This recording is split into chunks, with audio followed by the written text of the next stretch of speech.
ఉన్నటువంటి దానిలయ్య గారు నిలుచుంటుండగా గట్టిగా చప్పలు కొడదాం. ఒక మెసేజ్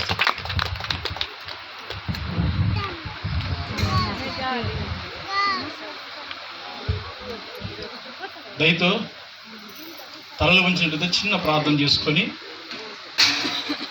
వివాహము కొరకు మనము సిద్ధపడదాం. మహోన్నతులమైన తండ్రి, సర్వాధికారి, సర్వ సృష్టికి కారణభూతులమైన తండ్రి, కరకవారి గృహములో పరిశుద్ధ వివాహమును జరిగించబోతూ ఉండగా కరకవారింట్లో నుంచి నాయన మరి కుమారుడిని నరసింహారావు అలియాస్ సొలొమోన్ని, అలాగనే తెల్లంవారి యొక్క గృహముల నుండి సారక్క అలియాస్ సారికను వారిద్దరిని ఒకటిగా చేయబోతూ ఉండగా వారిద్దరు జత చేయబడటానికి సిద్ధపడుతూ ఉండగా వాక్యమైనటువంటి మాటల చేత వాళ్ళని తండ్రి ప్రభువా హెచ్చరించి వాక్యములో వారిని ఇద్దరు కూడా కట్టి ఒక జంటగా ఒక కుటుంబముగా దేవుని సేవకులమైన మేము నా తండ్రి నిర్మించబోతున్నటువంటి ఈ కుటుంబముని దీవెనకరమైనటువంటి కుటుంబముగా మీరు ఉంచమని, వచ్చిన వారందరినీ కూడా దీవించమని, అల్పుడును దీనుడును నన్ను మరుగు చేసి నీవే మా అందరితో మాట్లాడమని, వివాహమును జరిగించమని యేసు పరిస్థితిని మనం ప్రార్థిస్తున్నాను మా పరమ తండ్రి, ఆమేన్. ఇది వేసి పెట్టినా నాకు గీరొత్తం చూడండి. దేవుని పరిశుద్ధమైన నామానికి మహిమ కలుగును గాక. ఈ వివాహమునకు నన్ను ప్రేమతో ఆహ్వానించినటువంటి మరి మొదటిగా స్థానిక దైవజనులు, మరి నాకు సుపరిచితులు తమ్ముడు మోసేపాలని, అలాగనే పాస్టమ్ గారికి వారి కుటుంబానికి నా ప్రత్యేకమైన వందనాలు తెలియజేస్తా ఉన్నాను. అలాగనే ఈ వివాహమునకు ముఖ్య అతిథులుగా వచ్చేసినటువంటి దేవుని సేవకులు రావటము మనకి ఎంతో ఆశీర్వాదకరం. ఎందుకంటే దేవుడు వారిని అభిషేకించి గీరవస్థానం పొందినాను, కొద్దిగా తగ్గించదు. దైవజనులు ఈ స్థలానికి వచ్చారు కనుక వేదిక మీద ఉన్నటువంటి దైవజనులు మరి ఇంతవరకు చక్కటి మాటలు వివరించినటువంటి మరి పెద్దవారు, దేవుని సేవలో సీనియర్ దైవజనులు విశాఖయ్య గారికి నా ప్రత్యేకమైన వందనాలు తెలియజేస్తూ ఉన్నాను. అలాగనే కొన్నేళ్ళ గారికి నా ప్రత్యేకమైన వందనాలు తెలియజేస్తున్నాను. తమ్ముడు హరీష్కి నా ప్రత్యేకమైనటువంటి వందనాలు తెలియజేస్తూ ఉన్నాను. అలాగనే మరి లేబేల్ గారికి నా వందనాలు, అలాగనే అబ్రామ్ గారికి వందనాలు. అన్న పేరేంటో దేవదానం అన్నగారు, మరి వారికి కూడా నా ప్రత్యేకమైనటువంటి వందనాలు తెలియజేస్తూ ఉన్నాను. ప్రాముఖ్యంగా మరి వివాహమునకు వచ్చినటువంటి కరకవారి యొక్క వివాహ ఆహ్వానాన్ని స్వీకరించి ఈ పెళ్లిని చూడటానికి వచ్చినటువంటి వారి బంధుమిత్రులను, రక్త సంబంధికులు, కుటుంబ సభ్యులు, గ్రామస్తులు, పెద్దలు, అలాగే ఇరుపక్షాల కుటుంబ సభ్యులు, ప్రతి ఒక్కరు కూడా పేరు పేరు చెప్పిన నా హృదయపూర్వక వందనాలు తెలియజేస్తాను మీ అందరికీ. అలాగే ప్రాముఖ్యంగా మరి మనమందరం కూడా ఇక్కడికి రావడానికి మెయిన్ పర్సన్ ఎవరు అంటే నరసింహారావు, అలాగనే సారిక, కరకవారి కుటుంబము, తెల్లంవారి కుటుంబం, వీరిద్దరు కూడా ఈ రెండు కుటుంబాలు మనల్ని ప్రేమతో ఆహ్వానించారు కనుక మరి ఈ కుటుంబాలకి నా ప్రత్యేకమైనటువంటి వందనాలు తెలియజేస్తూ ఉన్నాను. వివాహము చేసుకొని పోతున్నటువంటి యవ్వన బిడ్డలు నరసింహారావు అలియాస్ సొలొమోన్ రాజు, అలాగనే మరి వధువుగా సిద్ధపరిచినటువంటి సారక్క అలియాస్ సారికకి నా ప్రత్యేకమైనటువంటి ఆశీర్వాదాలు తెలియజేస్తున్న దేవుడు వారిని తన మధురమైనటువంటి కృపలో వర్ధల చేసి మంచి కుటుంబముగా, మంచి దాపత్యం కలిగినటువంటి బిడ్డలుగా ఇక ముందు వారు జీవించాలన్నటువంటి ఆదర్శమైనటువంటి కుటుంబంగా ఉండాలని చెప్పేసి నేను కోరుకుంటూ వారిని దీవిస్తూ వారికి ముందుగానే మరి కంగ్రాచులేషన్ తెలియజేస్తూ ఉన్నాను. వారి కుటుంబము దేవుని యొక్క దయలో ముందుకు వెళ్ళాలనేసి కోరుకుంటున్నాను. దేవునికి స్తోత్రం. ఈ సమయంలో దేవుని బిడ్డలారా, మరి చాలామంది ఇక్కడికి వివాహానికి వచ్చారు.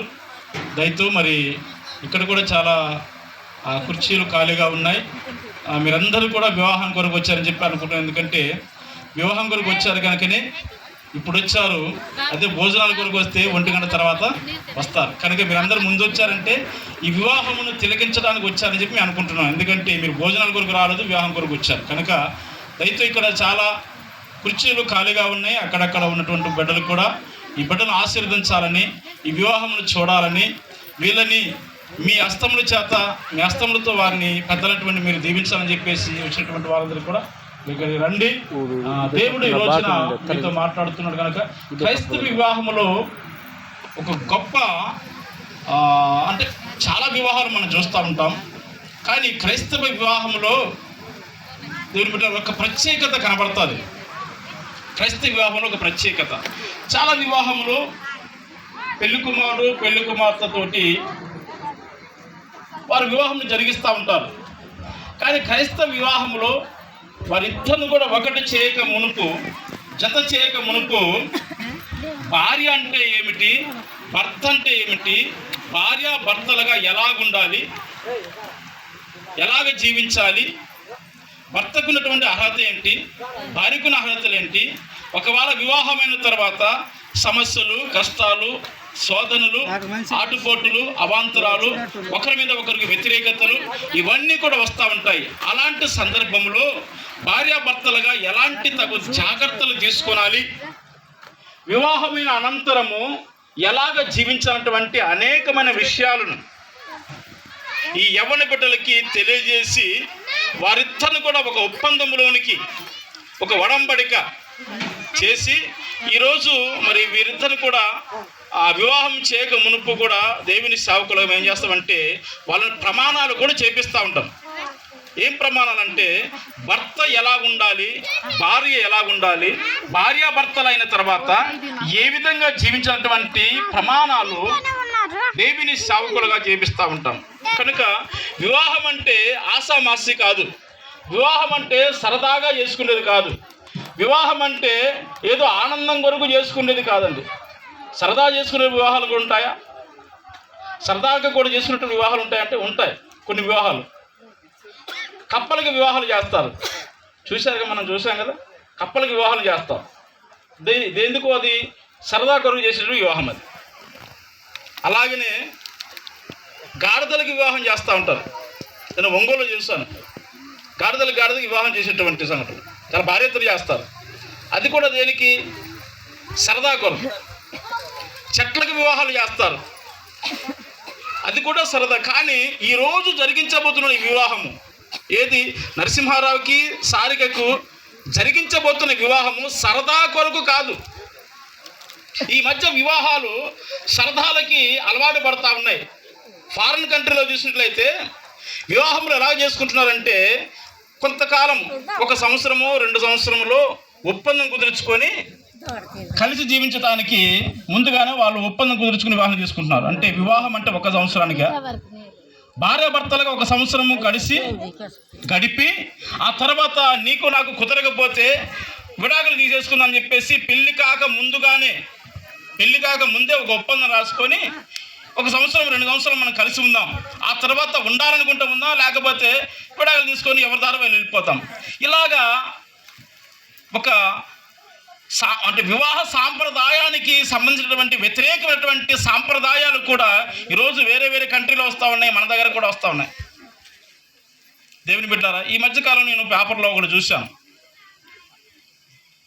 68 సంవత్సరాలు ఉన్నటువంటి ఒక ఇలాంటి షేకు, ముస్లిం అతను, షేకులేనంటే వాళ్ళు వివాహం చేసుకుంటారు. ఆయన 16 వివాహం చేసుకుంటున్నాడ.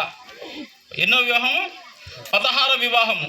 ఆయన వయసు ఎంత అంటే 68 సంవత్సరాలు. 68 సంవత్సరములు కూడా చేసుకుని పోతున్నటువంటి ఆ పాపను చూస్తే మునిమనవరాలాగా ఉంటుంది. అమ్మాయికి 16 సంవత్సరాలు, వీడికి 68 సంవత్సరాలు. ఆ పాపని 16 వివాహం చేసుకుంటున్నాడు.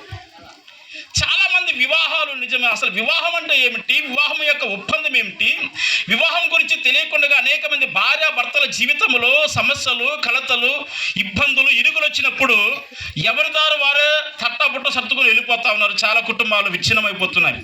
వివాహం అంటే దేవుని బిడ్డారా, విడివిడిగా ఉన్నటువంటి నరసింహరావు, సారిక, ఇప్పుడు వారిద్దరు ఎలా ఉన్నారు? విడివిడిగా ఉన్నారు. నరసింహరావు వేరే, సారిక వేరే. ఈ వివాహం ద్వారా వారిద్దరు కూడా ఒకటిగా జత చేయబోతున్నాము, ఒక్కటిగా చేయబోతున్నాం. వారిద్దరు కూడా ఒకటైపోతున్నారు. ఎప్పటి వరకంట? సావు వారిని ఎడబాపు వరకంట. మరణము తప్ప మరి ఏది కూడా వారిని ఎడబాపకూడదని బైబిల్ స్పష్టంగా తెలియజేస్తుంది. క్రైస్తవుల యొక్క సాంప్రదాయం, క్రైస్తవుల యొక్క ఇది ఒడంబడిక, నిబంధన. దేవుని బిడ్డలారా, ఈరోజు మరి నరసింహారావు అంటే మీకు తెలుస్తుందని చెప్పేసి అది పాత పేరు అంటున్నాను. ఎందుకంటే బాప్తిసం తీసుకుని ఎంతకాలం అయింది నాన్న? ఈ మధ్యలోనూ అయితే 6 months అవుతుంది. అందుకనే సొలొమోన్ రాజు అంటే ఎవరా అని చెప్పేసి చాలా మంది తెలవని వాళ్ళు చూస్తూ ఉంటారు. ఎవరు ఇక్కడ నరసింహరావు ఉన్నాడు కదా, సొలొమోన్ రాజు గారి పెళ్ళి ఏంటి ఆయన అని చెప్పేసి అనుకుంటారు. ఎందుకంటే 2 పేర్లు ఆయనకు ఉన్నాయి. ఒకటి తల్లిదండ్రులు పెట్టిన పేరు నరసింహారావు, రెండవది ఆత్మీయ తల్లిదండ్రులు దేవుని సేవకులు పాస్టర్ గారు పెట్టిన పేరు బాప్తిసం తీసుకున్న తర్వాత ఏంటంటే సొలొమోన్ రాజు. అలాగనే మరి సారక్క కూడా 2 పేర్లు ఉన్నాయి. ఒకటి తల్లిదండ్రులు పెట్టినటువంటి పేరు సారక్క, రెండవది దేవుని సేవకులు ఆత్మీయ తల్లిదండ్రులు రక్షణ పొందిన తర్వాత పెట్టినటువంటి పేరు సారిక. దేవుని బిడ్డలారా, ఇప్పుడు వారిద్దరూ కూడా వివాహం చేసుకొని పోతున్నారు. అయితే ఈ వివాహం అనేది ఆనందం కొరకు, సరదా కొరకు మీ వివాహం కాదు నాన్న. వినాలి, మీరే వినాలి అమ్మా. సారిగా ఈ వివాహము ఏదో సంతోషం కొరకు లేకపోతే ఒక వినోదం కొరకు చేసుకునేటువంటి వివాహం కాదండి. వివాహము గట్టిగా బలపడి ఉండాలి. వారి వివాహము చాలా సంతోషంగా ఉండాలి.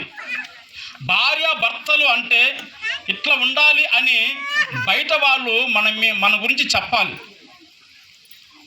పిల్లలు కూడా చెప్పాలి, అరే మా అమ్మ మా నాన్న పొద్దులేస్తే ఎంతసేపు గొడవలు పెట్టుకుంటారు, నిజంగా చూడు వాళ్ళు చూడు ఎలాగున్నారు, అలా ఉండాలి అనే విధంగా భార్య భర్తలు కలిసి ఉండాలి. ఈ రోజు నా ప్రేమైనటువంటి దేని బిడ్డారా, భార్య భర్తలు అయిన తర్వాత చిన్న సమస్యలు అనేది తప్పనిసరిగా వస్తూనే ఉంటాయి.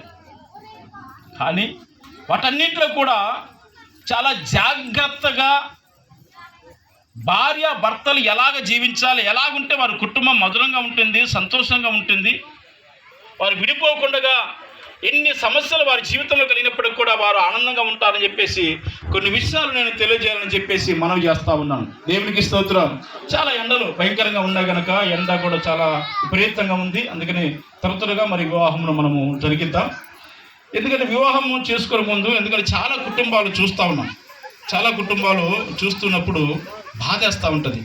వివాహం చేసుకున్న తర్వాత 6 నెలల్లోనే భార్య భర్తలకి గొడవలు అయిపోయి నేను రాను కాపురానికి అని చెప్పేసి అమ్మాయి రాకపోవటం, లేకపోతే అబ్బాయి అమ్మాయి నాకు వద్దంటం, సంవత్సరం తిరగకుండా కానీ ఒకరి మీద ఒకరు ద్వేషాలు, పగలు, విడాకులు కోరుకోవటం, ఇలాంటి సందర్భాలు చూస్తూ ఉంటే చాలా బాధేస్తూ ఉంటుంది దేవుని బిడ్డ.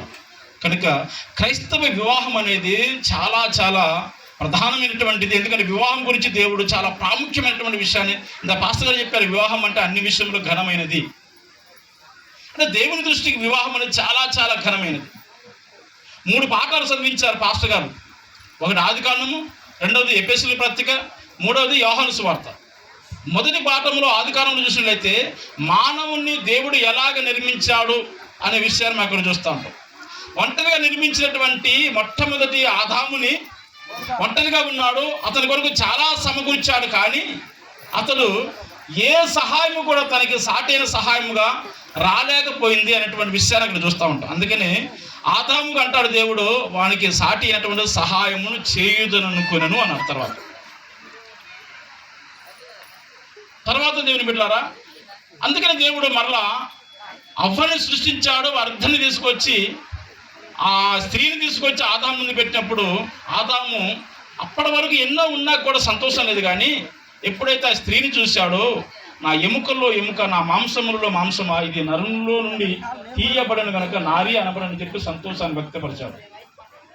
2వ పాఠంలో చూసినట్లయితే భార్య భర్తలు ఎఫెసీయులకు రాసిన పత్రికలో 5వ అధ్యాయంలో భార్య ఎలాగుండాలి, భర్త ఎలాగుండాలి, భార్య భర్తల యొక్క బంధం ఎలాగుండాలో అక్కడ అనేకమైన విషయాలు రాశారు. 3వదిగా చూసినట్లయితే మొట్టమొదటిగా ఒంటరిగా ఉండొద్దని చెప్పాడు. 2వదిగా దేవుడు తోడుగా ఇచ్చేసి భార్య భర్తలు ఎలా ఉండాలో చెప్పాడు. 3వ పాఠం చూసినట్లయితే వివాహమైన తర్వాత వివాహమైనటువంటి కుటుంబంలో ఎవరు ఉంటే సమస్య వస్తే, కష్టం వస్తే ఆ కొరత తీర్చబడుతుందో, ఆ కానా పెళ్లి విందులో యేసుక్రీస్తు వారు వివాహమునకు పిలువబడినప్పుడు ఆ వివాహములో, ఆ కుటుంబములో, ఆ యొక్క వివాహ వేడుకలో ఒక కొరత కొదువు వచ్చినప్పుడు యేసయ్య ఆ కుటుంబంలో, ఆ వివాహములో ఉన్నప్పుడు ఆ వివాహంకు వచ్చిన సమస్య తీర్చబడ్డది. అలాగనే వివాహమైనటువంటి ఈ జంటలో ఒంటరిగా ఉన్నటువంటి వీరిద్దరికి ఈ రోజున వారిద్దరు ఒకటిగా ఒక తోడు దొరుకుతా ఉంది. ఆ తర్వాత భార్యాభర్తలు ఎలాగ ఉండాలో అలాగ మధురంగా వారు ఉండాలి. ఆ తర్వాత వారిద్దరి జీవితంలో ఎవరు ఉండాలంటే యేసయ్య ఉండాలి, దేవుడు ఉండాలి. యేసుక్రీస్తు ఉన్నప్పుడు మధ్యలో వారి జీవితంలో కొన్ని ఆటంకాలు, సమస్యలు వస్తూ ఉంటాయి. ఆ వాటిలో విజయాన్ని పొందుకోవాలంటే ప్రభువైనటువంటి యేసుక్రీస్తు వారు ఉన్నాడు. అందుకనే దేవుని బిడ్డలారా, మరి వివాహము చేసుకునబోతున్నటువంటి ఈ బిడ్డల జీవితంలో ఒక ప్రాముఖ్యమైనటువంటి కొన్ని మాటలను తెలియజేసి నేను ముందుకు వెళ్ళాలని చెప్పేసి అనుకుంటున్నాను. దేవునికి స్తోత్రం. దయచేసి మరి వివాహం అనేటువంటి విషయాన్ని మనం గమనించినట్లయితే వివాహం గురించి దేవుడు చాలా చాలా విషయాలు ఆయన తెలియజేశాడు, కానీ అవన్నీ చెప్పుకోవడానికి ఇక్కడ సమయం